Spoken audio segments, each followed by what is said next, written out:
Welcome to the Ocean Tribe Hangout, where we chat with water humans from across the world. We focus on passion, representation, and most importantly, inspiring the world to venture into the most beautiful place, the ocean. Let's tuck in. Our guest for today is Aaniyah Omardien, and she is a phenomenal woman based in Cape Town. She does conservation work, and she's a surfer. She's a water woman. She's all of the good. So I'm excited to have this conversation and to share space. Because hello. Hi. Aaniyah, tell us, what is your thing? What is your smile bringer? What is your joy bringer? Tell us, what's your thing?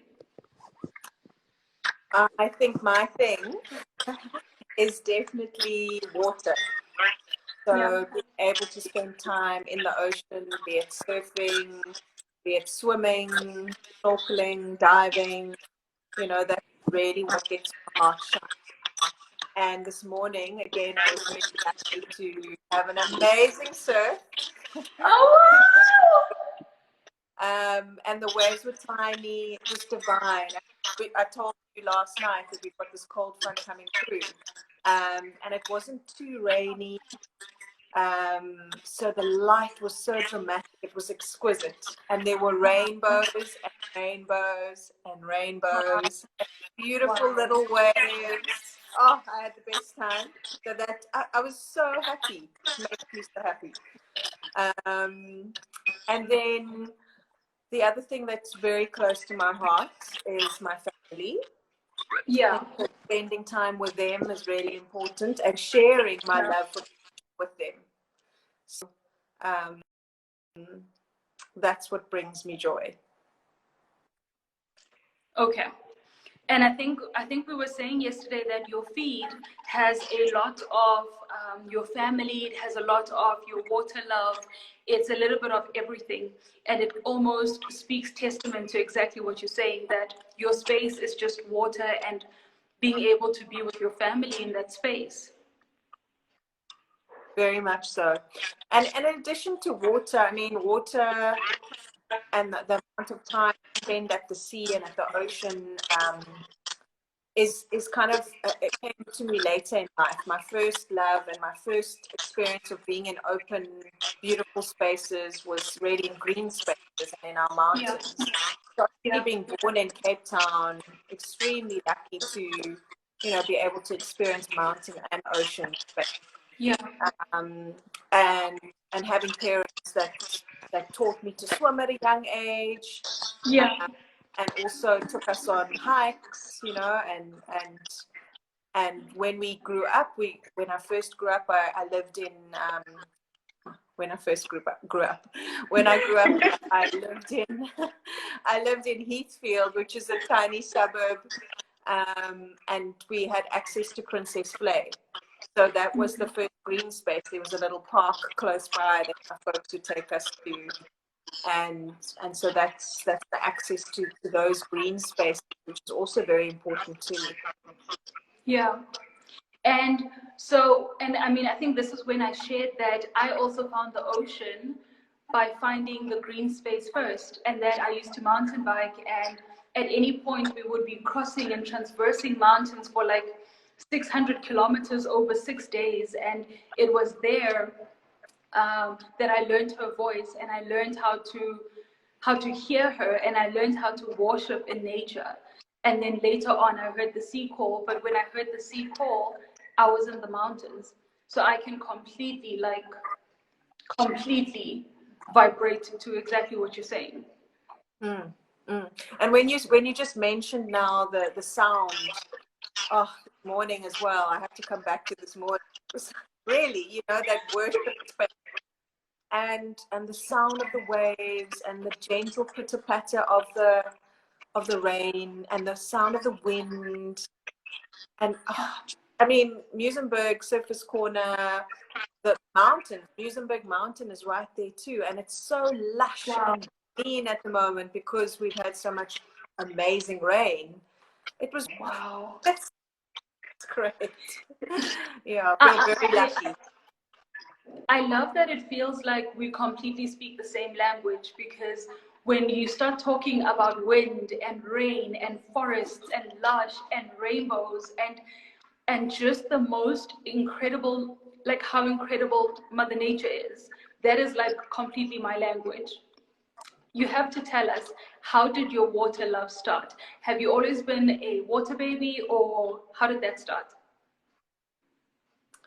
So it definitely started by, being lucky enough to have parents that swam and taught us to Yeah. swim. Yeah. So we would, my fondest memories are of going to Dam Tidal Pool, which is one of the Yeah. tidal pools in False Bay. So False Bay Yeah. is a very dear place to me.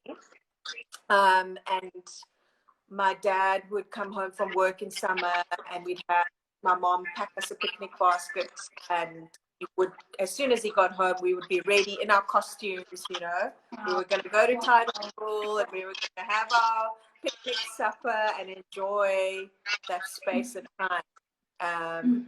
So those are my fondest memories. And I think, my mom as well, she grew up in a little place called the Strand, which is on the other side of False Bay. Yeah. And she learned how to, from her mom, obviously learned how to harvest periwinkles and other rock pool animals. Um, and they would eat them for protein, to supplement their Wow. diet. So that's where my love for rock pools comes from. So she taught me Yeah. how to make the very same periwinkle soup. Wow. And that's where she lived for a while before they were forcibly removed because of the Group Areas Act. But she still continues to enjoy the ocean. And the other really great memory I have is of swimming with my sisters to the buoy in Fishhook. So Fishhook is another beach in False Bay. And there was a time when you were allowed to swim all the way to the buoy. And I remember us swimming to the buoy with my dad, and we'd hang on. We were so exhausted and almost giddy, Wow. exhaustion from doing that swim, Wow. but just Wow. immensely happy at the same time. And Wow. we'd have our break hanging on this buoy, and then we'd have to swim back. So it's got a very special memory, and the tidal pools as well throughout. Even my pregnant boys, I have 3 boys, Wow. and each time, I couldn't surf anymore. It was so interesting. Yeah. My friends they would look at me and they would just shake their heads. They would be like, "Have you checked your profile? Have you actually?" Because you should not be lying on a surfboard anymore. Wow. I would surf beyond 6 months, and I carried quite large. So, so then I would have to eventually still find my way to water, and that's why I would snorkel or swim in the tidal pools. So, with each pregnancy, towards the end of those pregnancies, that's where I would spend my time, in Dalebrook Pool or St. James Pool, swimming. It's the best place to be when you're pregnant, is in water. Like, I know that yesterday we got a comment where someone else said they also used to swim a lot in Dalebrook Pool, but like, you've just hit 2 points that I want us to expand on. You mentioned the Group Areas Act, which is one, but then you mentioned that you were pregnant and still surfing. Check. That is like next level. Like, when most, and I mean, society often says when you're pregnant, you kind of stay home, especially when you get to 6 months. And here you are on a surfboard. Who are you? I broke the boundaries. Yeah, I think I really, people would ask me, how do you even get in your wetsuit? And I mentioned yesterday, wetsuits are just not for me. Like, I really, only if I really have to. Today I wore a wetsuit, obviously it's raining and cold this morning. Yeah. But if I can avoid getting into a wetsuit, I do, I'm with yeah. But surfing while being pregnant is amazing. I have one of the fondest memories is with my eldest son's pregnancy. My husband and I were surfing together at Muizenberg, and he's born in May, and there was a whale, a juvenile whale. And we surfed with this juvenile whale. You know, it's one of those memories, those ocean memories that I have being pregnant. That's incredible. I have to ask you the question: How did your family take to it? So the fact that you already come from a water family, I would imagine that the space would have been partly open. But like I know that traditionally, even from my side, water is a big thing because there's many attachments to it. But how was your family and how was the support when you were surfing while 6 months pregnant? Well, I mean, I think my mom was super worried. She still worries when I go snorkeling or free diving, when you want to call it, in the forest, and I send her pictures and I say, "Wow, look at these gully sharks I saw," or fly sharks, and she's like, "Oh my gosh, like you really need to be careful," so she feels more comfortable, and like most people, she feels more comfortable on the in the rock pools, exploring there. You're still pretty much terrestrially based. So, but I love sharing it with my family. I love sharing my adventures with them. You may think I'm crazy, but they also, I suppose, in some small way, admire it too. So yeah. And I mean, I don't think that she's wrong in saying that you should be careful. You do need to be careful. You are holding your breath. There are currents. When you're surfing or snorkeling, you need to be mindful, and you need to have respect for the ocean. Very much so. Absolutely. So tell us about the Group Areas Act. Like, what does that mean, and how did that kind of affect the way in which your parents interacted with the water and what you remember from interacting with the water? So I think that it definitely affected my mom, because she was living next to the ocean. She had to they were moved away from it. So she has very fond memories of the rock pooling time, and engaging with the ocean in that way, sharing that with us. And then of course, there were, as we grew up, there were beaches that we weren't allowed to swim at or surf at that time, or at that stage I wasn't surfing yet. But there were beaches for white people, and there were beaches for people of color. And my parents, I suppose, they broke that rule by going to another beach in False Bay called Froggy's Pond. And so they would go quite secretly and check out the scene and see whether it was safe for us to picnic, without being arrested, basically.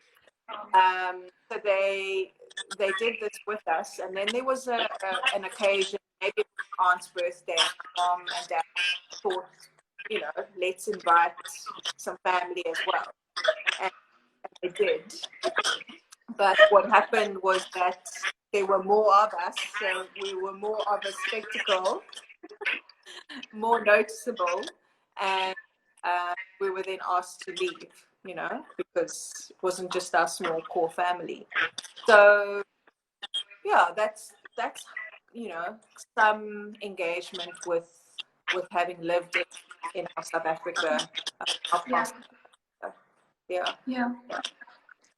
So I find it interesting that it almost feels like there's like the naughty that comes from your parents' side that says, we could explore, and even though the law says you're not allowed to explore this beauty, there was a play that still lived in the magic of the waters, and you still went to go visit even though the world said no.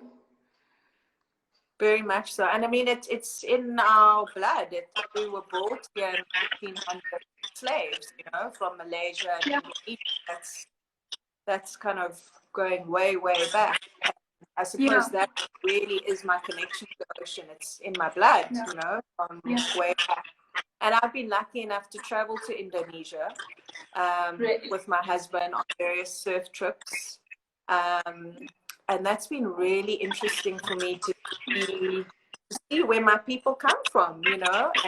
And so I've also been very lucky to spend time in Madagascar.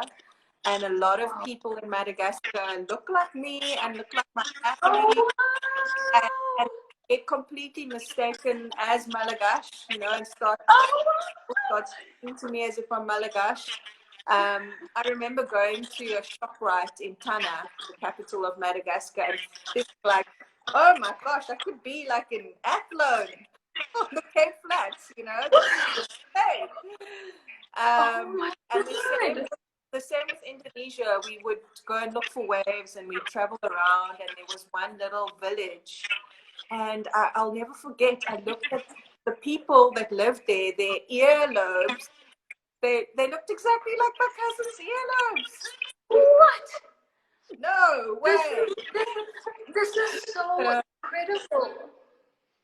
Yeah, it's been really, really beautiful to, you know, and I feel very blessed and privileged to have been able to travel and see and learn from others. I love learning about other people's cultures, and food. Food is a big deal for me. So learning about food and traditions and the festivals that go with the food.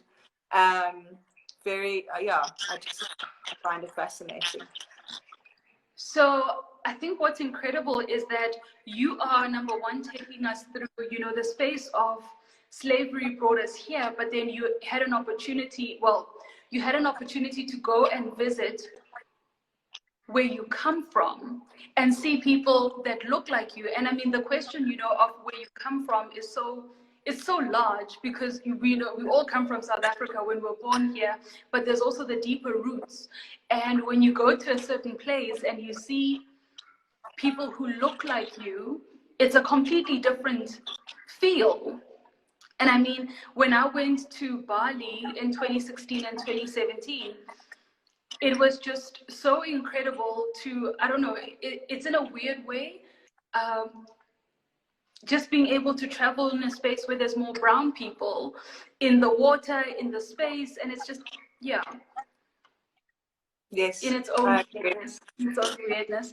But also, I think for me, what you're talking about tells of how the water hasn't always been for everyone to enjoy, right? So our history says that we hold our privilege to be in the water so deeply because at a time we were not allowed to be there. But our history says that we've always been water people, right? Yep. Yeah, very conflicting. And, you know, I started surfing like way long ago. Actually, I should be a professional surfer for the time that I've been surfing, but I'm not as good as that. That's the whole point, is that, you know, I enjoy being in water. And when I actually started surfing because my husband is a surfer, and he introduced me to surfing as an activity. So we will be married for 10 years. 20 years. Woo! 20 years in January.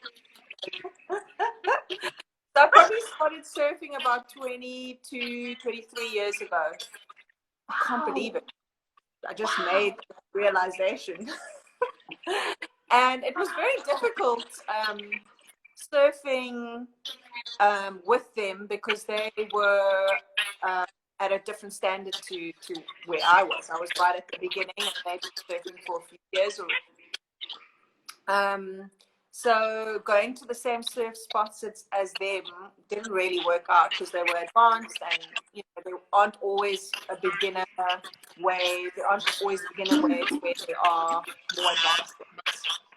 Yeah.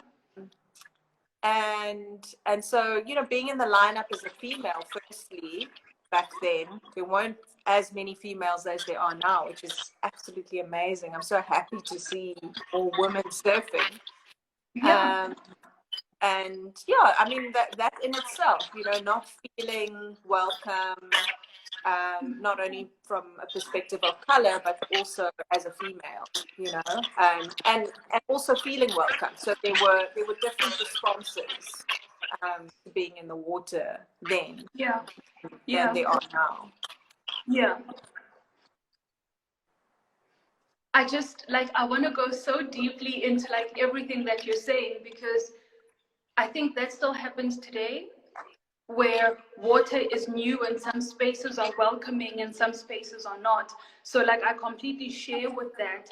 And but also, it's not only just being a woman or being a woman of color, it also comes down to competency at a certain time, right?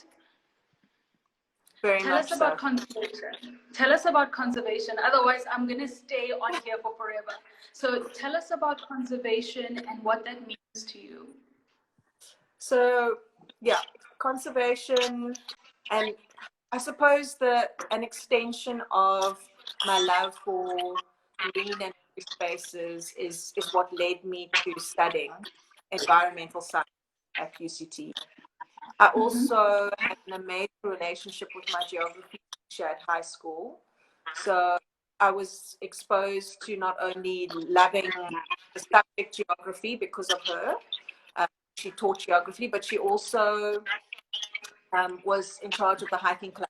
So that's my in to the mountains and those green spaces. And through that process, you know, of really enjoying understanding geography, and geography is this great way that it looks at the, you know, boundaries and countries and, you know, systems, natural systems, but it also considers people. And so Yeah. conservation for me is very much, you know, what is good for the planet, what is good for the people Wow. as well. And growing up, again, my mom was amazing.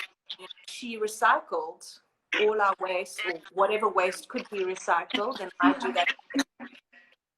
She would, way before we had issues around water in South Africa, she was using the wastewater after washing our dishes to water the vegetables in our little garden.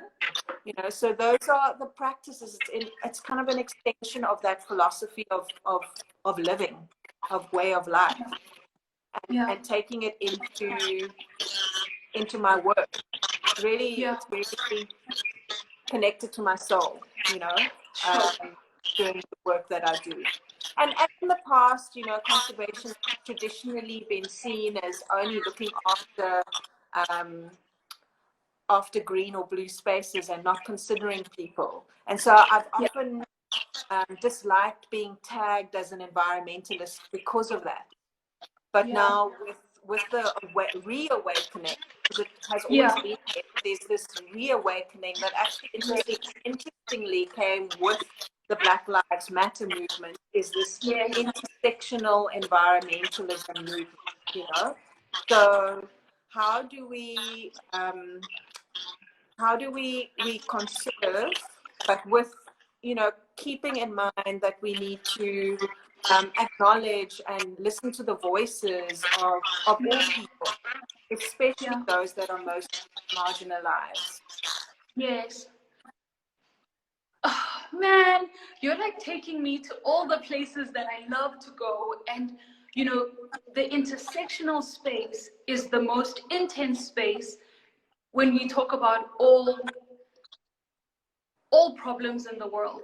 Because, and I think for me, you know, like you say, conservation shows itself to a large part as though it belongs to like a small minority, whereas any and every conservation effort requires communities to be a part of it in order for it to work.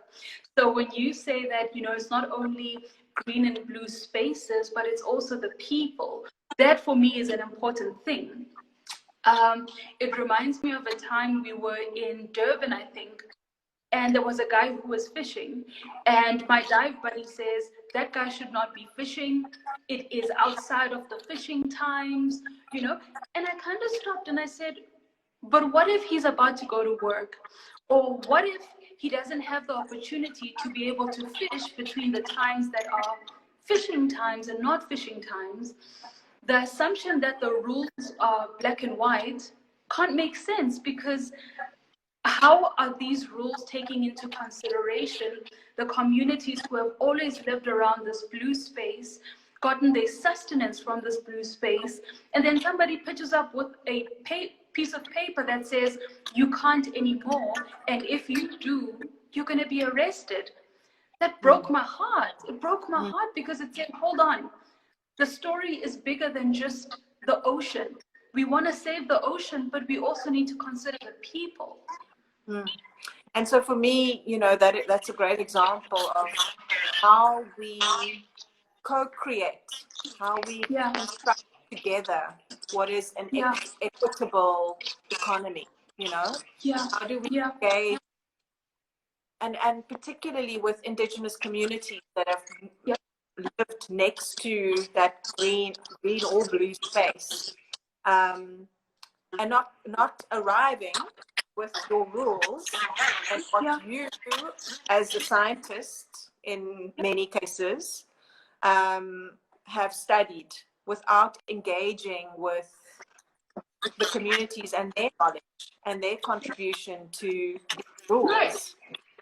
So it's very important that we start shifting away from this very kind of almost colonial, patriarchal, dominant way of working, and look at the other lenses. Something that I've started doing is I haven't registered yet, but I'm going to be doing my PhD. And I've just started reading this book called Constructing the Pluriverse versus the Universe. So pluriverse as in taking plural and as in many voices, not only one uni voice, you know? So it's going to be an amazing journey, and I'm really looking forward to how I apply what I learn to my work, and how my work can also add to the theory, you know, add to the voices from the South. Yes. Wow. That sounds so amazing, right? So part one, you're saying we're not just one, we are many, and how do we make space for the many? That's just freaking incredible to just begin.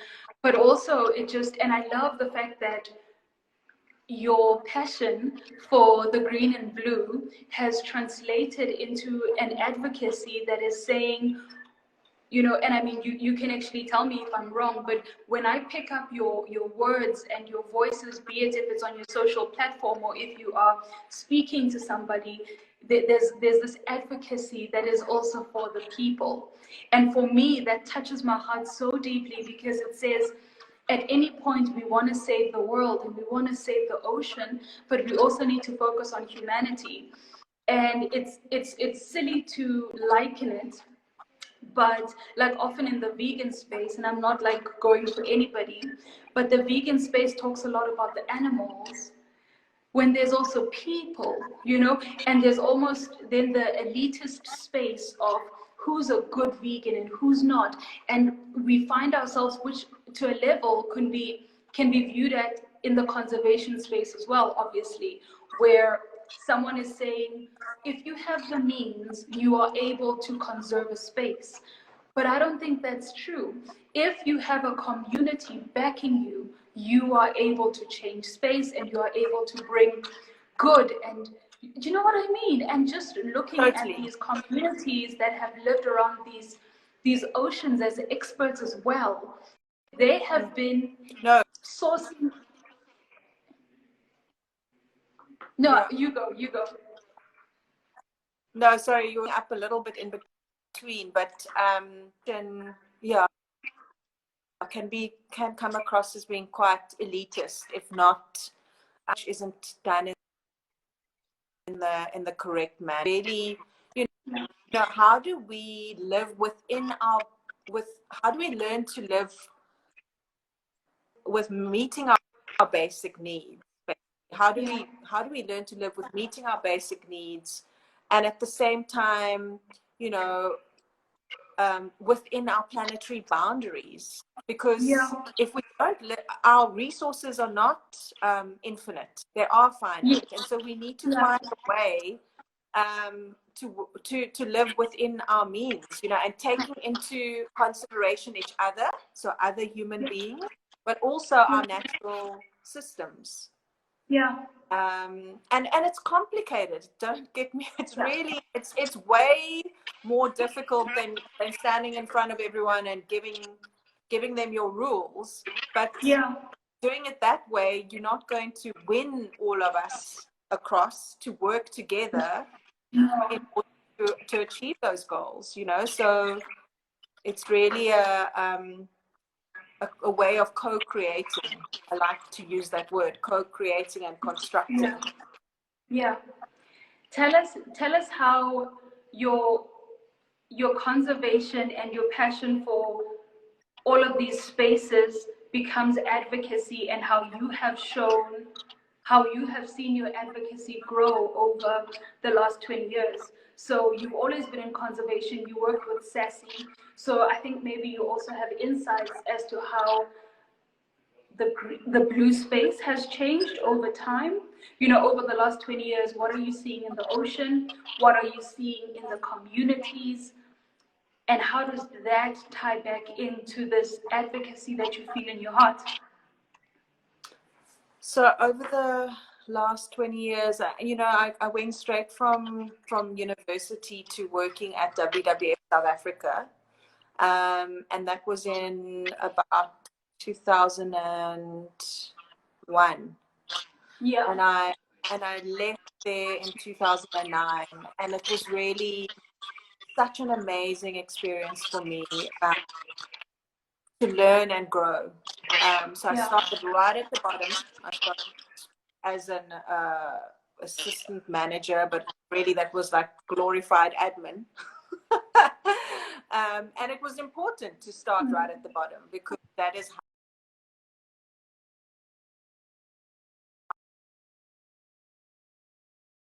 WWF South Africa.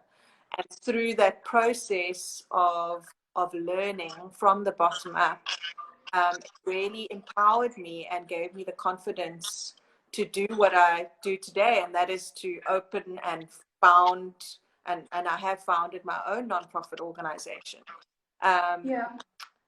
And also, you know, learning from the experts, and not, and also challenging them as I grew, and learned that it's not you know, that traditional style of conservation also evolved through my time working there. I remember, for example, we did we were working with the fishing industry, and we wanted to provide a training course for the crew, the fishing crew on a boat, or you know, that were going out to do various fishing and methods, and we wanted to explain how to, you know, do things better and manage their fishing practice in a more sustainable way. And instead of just rocking up with what we thought, I spoke to my direct manager then, and I said, well, have you thought about asking them what they know?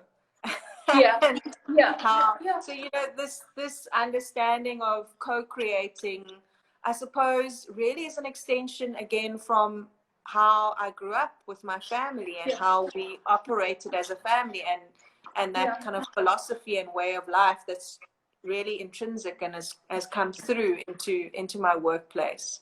So, you know, that was the workplace at WWF. And for me, the other thing that pulls through related to advocacy is doing it from a place that isn't owned by you. You know, you're doing it for the community.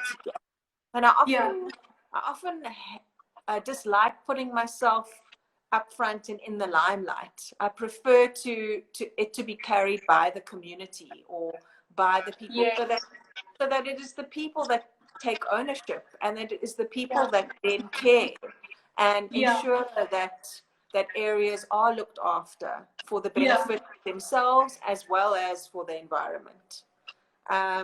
So that is my take on the role of advocacy, and sharing, you know, sharing my knowledge, with others, but not only sharing, learning as well from others. So this reciprocation, this constant kind of ebb and flow, if you will. And I love that, right? Because when you give a community the opportunity to spearhead their own change, then it becomes theirs. You know, the dream doesn't only live through you, but it lives through every single community member who is a part of this dream that has multiplied times 100, times 1,000, and they will protect it. And I think that's the difference when we include communities, because then we multiply, our dreams multiply. Completely. And that is ultimately what we're wanting to achieve, you know. It's not going to help to have one or two individuals that, you know, are pushing to conserve an area for the area's sake. You know, definitely, you know, that there's the need for us to work together collaboratively, and to have communities that are close by to certain green and blue spaces for them to benefit from having those areas looked after, and for them to be contributing towards looking after them as well. Yeah. So I want to ask you something that I had not put down in our pre-chat questions. And I wanted to ask about like the idea of taking care of Cape Town beaches, and how communities, the different taxing spaces that talk to the different ocean spaces. You've mentioned how we need to relook at how, I don't know if you're knowing what I'm saying, but it's the idea of who pays for what when it comes to taking care of our beaches, and how we can make that space more fair. Am I right? So looking after our Cape Town beaches, in our case at the Beach Co-op, is something that came about, really it grew quite organically. So I hadn't been working full-time for about 4 years, and you know, there was this urgency or this need for me to give back somehow, and I started making contact with a few of my ex-colleagues. The one person that I made contact with is Professor Peter Ryan. He's based at UCT, and he suggested that we start looking at Surface Corner. There's a little bit of a rocky shore in the corner of Muizenberg Beach. That's called Surface Corner. And he'd been looking at litter on our beaches in South Africa he has been doing it for about 40 years. And he's probably got the oldest data set in the world, actually. It's phenomenal. Yes, so let's look at the rocky shore, because he'd mainly been looking at sandy beaches. In fact, he'd only been looking at sandy beaches, and he wanted to see what we would find on our rocky shore. So that's how that project started, and we still clean Surface Corner every new moon. We've been doing it for 5 years. So every new moon is basically once a month, right? Because we've got a new moon. And it's grown from there. From there, I chatted to him, and he had picked up that there are 12 most commonly found items on our beaches. And that's how the Dirty Dozen came about. So the citizen science project again, whereby we get people to come to our cleanups, but they don't only come and clean up, they're also marking down the top 12 items.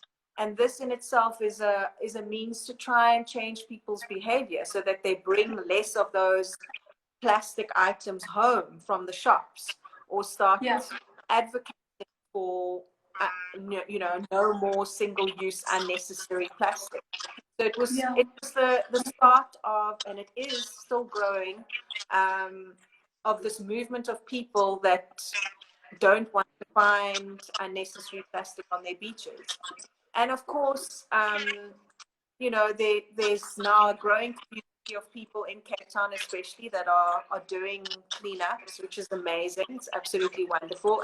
And taking it even further, looking at our river systems and seeing where that waste comes from. Oftentimes, people along a river system, their waste isn't being collected by the city. So they're having to dump their waste. And it's that waste that ends up coming to our oceans. So there again, this the social issues, the socioeconomic issues interfacing with the conservation issues, and how the intersection there, how we overcome those.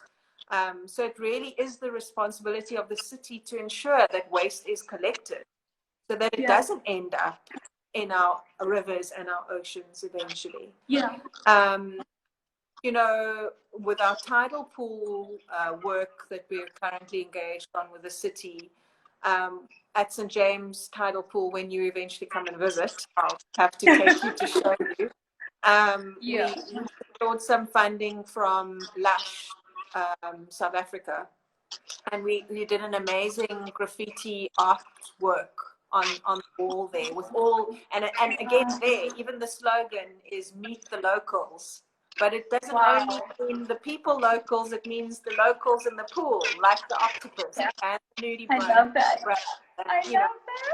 So it's a really special place for us as well, and it was the start of this movement, and the community in Cork Bay and at St. James are they're an affluent community, and they are able to contribute towards looking after those places, whereas pools in other areas, a pool that I've never been to up until recently is Harmony Park Pool, which is on the other side of False Bay, and Strandfontein. There are other pools that need more investment from the city, and the local communities that live there aren't as affluent as the ones in Cork Bay and St. James. So there again, the city should be investing more into those pools and those communities than they necessarily need to in other areas.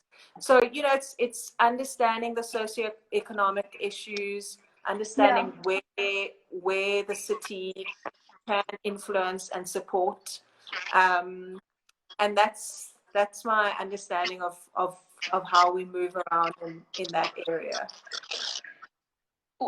So what's actually quite interesting is from your last beach cleanup, Shamia posted a lot of stories. And the one thing that was in my heart was, do we know the difference of, and how would we know if people are not getting better at not throwing their rubbish on the floor versus if it's just not being collected the way that it should be, and the flyaways between the waste being collected from a community to wherever it should be dumped. Those were my questions. I kind of thought, okay, are people learning that, you can't throw stuff on the floor? Probably. How are we able to then start seeing the change? How do we know if, people are starting to change their behaviors and becoming more responsible with their waste?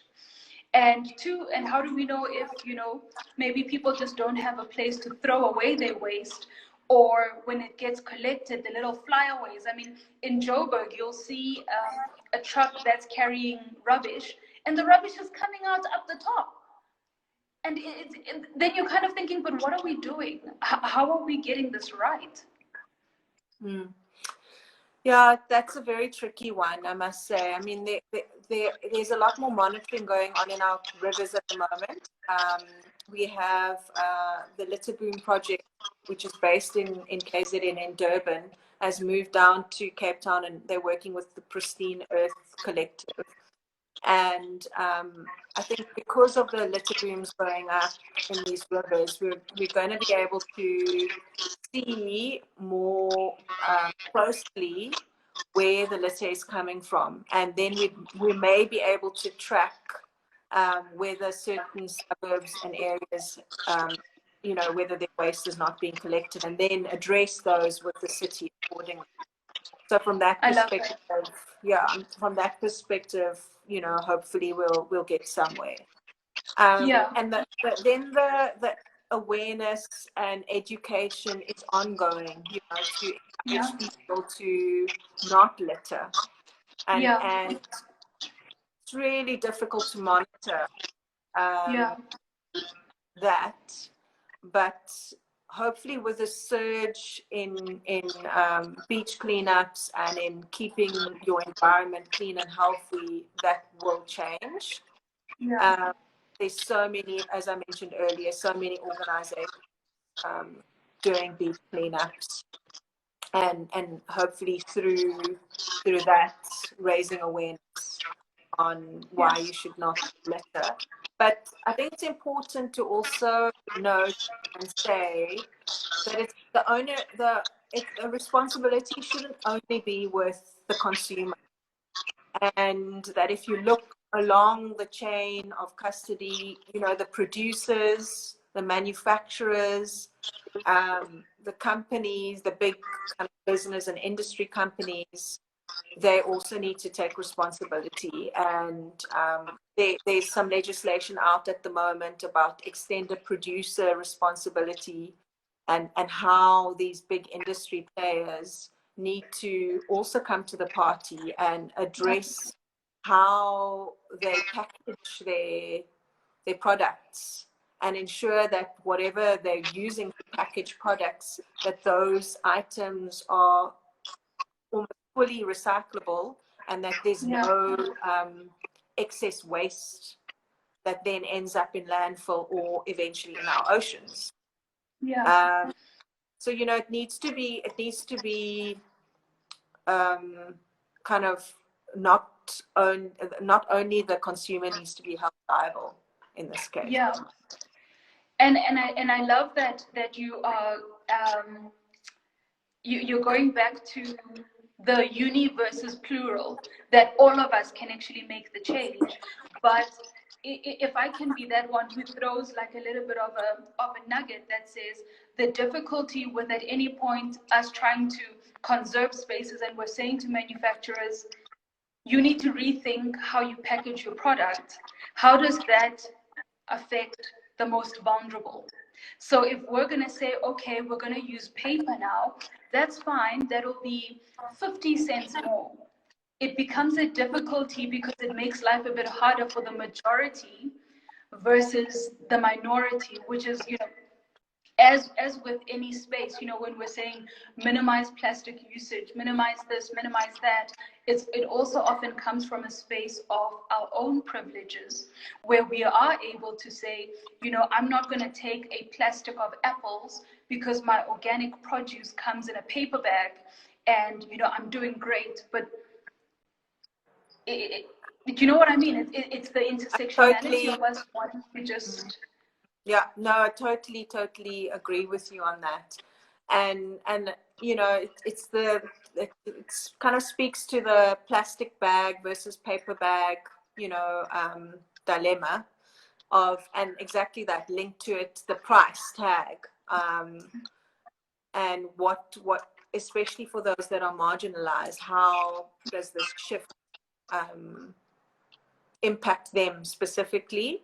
And the fact that they're actually the marginalized are the group of people most affected by climate change, for example, but the least contributing towards climate change. So it's Yeah. this complete dilemma. And there again, you know, workshopping, talking through how we ensure that the marginalized aren't left you know, left out of the discussion to co-create an equitable economy. You know, how do we make sure that they are included, the most vulnerable and the marginalized? Yeah. Co-creating an equitable community. I love that. Okay, so we've got about 9 minutes left of our live, but are you able to tell us what is the Dirty Dozen? I think it's important that, you know, before we all kind of head out of the space, just to be made aware of the Dirty Dozen and where it comes from. Okay, so I'm gonna have to rack my brain You put me on the spot, but if I've missed anything, Sure. you can definitely find it on our website. So the things Okay. that we most commonly find, the top 3, I would say, are straws. So if you can avoid straws, you should really try and do that. They're very difficult to recycle as well. And then, because they're such a small, thin, flimsy item. Individual sweet wrappers, something else we find lots of. So where possible, try and buy sweets in bulk and not individually wrapped. And then bottle top lids. So bottle top lids are an interesting one. We find they really are everywhere. Yeah. And often they are a different kind of plastic to the bottle itself. So obviously a fourth one would be, cool drink bottles or water bottles. But because they're a different plastic to the bottle, when you're done drinking your cool drink, and there are waste pickers that collect these bottles, a good idea would be to screw the top of the lid onto the bottle. Make sure you haven't put your chip packet or anything else into the bottle. It must be clear and clean. And when a waste picker collects it and it eventually gets recycled, it gets chipped. And the bottle top lid is a different density to the rest of the plastic bottle. And they get separated because they get put into water, and that way they both get recycled. So Wow. that's a good tip to get out there. I did not know that. Yeah, earbud sticks is another one of the dirty dozen items, because a lot of people flush them down the loo and they get through the mesh, and eventually makes its way to our oceans. So those are, and you obviously know and have seen the seahorse holding an earbud stick. That was a photograph that basically went viral a few years ago. Then plastic bags. Those are also one of the dirty dozen. Fishing line, and then fishing light sticks. So light sticks that are used as a fishing method. So they aren't the light sticks that you use when you have a party. Okay. I think I'm on 8 there. I'm trying to think what else there is. What else I'm missing? What I'm thinking is like the idea of closing your bottle. You telling us that the bottle cap is a different plastic to the water bottle. I did not know that. And I mean, that's the normal thing when you're traveling. You'll have your chips and your sweets, and then you stuff them in your bottle because it kind of keeps the mess together. I didn't know that. Yeah, and I mean, just recently, I had a meeting with Petco. So Petco are the main manufacturers of those plastic bottles, and that's, I can't remember the PET number because each plastic has a different number. So Petco anyway are the organization that recycles those bottles, that ensures that they get recycled. And in this meeting, the one colleague was saying that they've been finding more and more of these plastic bottles stuffed with chip packets. Chip packets is another dirty dozen, by the way. Chip packets or wrappers. And they were finding it very difficult to recycle, because when the machine starts pulling the bottles on a little, I don't know what the word is. Anyway, when the machine starts taking the bottles and they detect that there's there's chip packets or sweet wrappers in the bottle, it gets rejected and the whole machine has to stop. And that bottle needs to be removed. So there's this whole waste of energy in the process of recycling, because they're finding more and more bottles that waste pickers are collecting with chip packets and sweet wrappers inside of it. So it really then, firstly, you should be avoiding buying plastic bottles altogether. Yeah. Yes. But if you're going to and you really need that Coca-Cola, There we go. You see? Always. If you really need that Coca-Cola and that packet of chips, please don't put them into the bottle, basically. Thank you so much for educating us, because, you know, I know that when the team is often out on, when I was speaking to Megan, she spoke about the Dirty Dozen, and I thought that's so incredible that there's a measure, right? Because then she was saying that the different groups will then come together to make note of how much of what they collected during the cleanup. And that kind of helps you have knowledge over the years, what is increasing and what is decreasing, which I thought was brilliant, obviously. Like, but it just, and now you've just taken it to the next level where you're saying, Chiquita, the thing that we all do as a normal thing is not normal.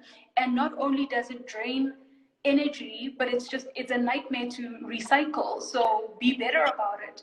And I think for me, I want to wrap us up on that, because I know that, you know, without being that person, I know that every Black person I know does that. And I do the same thing.